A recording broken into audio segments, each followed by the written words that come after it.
एक समय की बात है, एक भाई बहन रहते थे। बहन का नियम था कि वह अपने भाई का चेहरा देखे ही खाना खाती थी। हर रोज वह सुबह उठती थी और जल्दी जल्दी सारा काम करके अपने भाई का मुंह देखने के लिए उसके घर जाती थी। एक दिन रास्ते में एक पीपल के नीचे गणेश जी की मूर्ति रखी थी।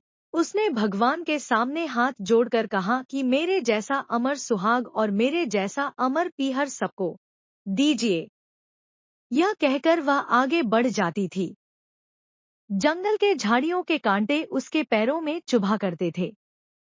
हर रोज भाई के घर जाते हुए वह यही सभी काम नियम से करती थी और रोज उसके पैरों में कांटे भी चिपते थे। एक दिन भाई के घर पहुंची और भाई का मुंह देखकर बैठ गई। तो भाभी ने पूछा, पैरों में क्या हो गया है? यह सुनकर उसने भाभी को जवाब दिया कि रास्ते में जंगल के झाड़ियों के गिरे हुए कांटे पाँव में चिप गए हैं। जब वह वापस अपने घर आया तब भाभी ने अपने पति से कहा कि रास्ते को साफ करवा दो, आपकी बहन के पाँव में बहुत सारे कांटे चुभ गए हैं।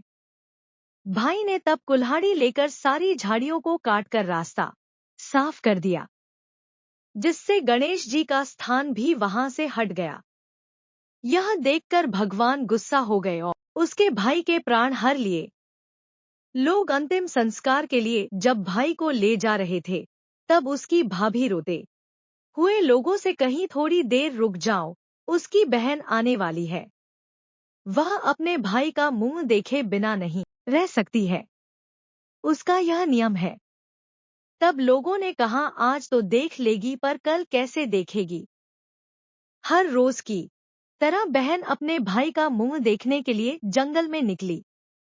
तब जंगल में उसने देखा कि सारा रास्ता साफ किया हुआ है। जब वह आगे बढ़ी तो उसने देखा कि सिद्धिविनायक को भी वहां से हटा दिया गया है।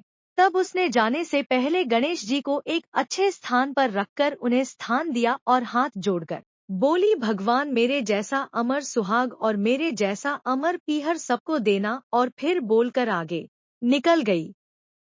गणेश जी भगवान तब सोचने लगे, अगर इसकी नहीं सुनी तो हमें कौन मानेगा, हमें कौन पूजेगा। तब सिद्धिविनायक ने उसे आवाज दी, बेटी इस खेजड़ी की 7 पत्तियां लेकर जा और उसे कच्चे दूध में घोलकर भाई के ऊपर छींटा मार देना, वह उठकर बैठ जाएगा। यह सुनकर जब बहन पीछे मुड़ी तो वहां कोई नहीं था। फिर वह यह सोचने लगी कि ठीक है, जैसा सुना वैसा कर लेती हूँ। फिर वह 7 खेजड़ी की पत्तियां लेकर अपने भाई के घर पहुंची। उसने देखा वहां कई लोग बैठे हुए हैं। भाभी बैठी रो रही हैं और भाई की लाश रखी है। तब उसने उस पत्तियों को बताए हुए नियम के तहत भाई के ऊपर इस्तेमाल किया। तब भाई उठकर बैठ गया और बहन से बोला कि मुझे बहुत ही गहरी नींद आ गई थी। तब बहन बोली, यह नींद किसी दुश्मन को भी न आए, और उसने सारी बात अपने भाई को बता दी। इस तरह बहन के प्रतिदिन के नियम के कारण भगवान गणेश जी ने भाई को जीवन वापस प्रदान कर दिया। तो मान्यता के अनुसार ये है गणेश जी की चमत्कारी कहानी।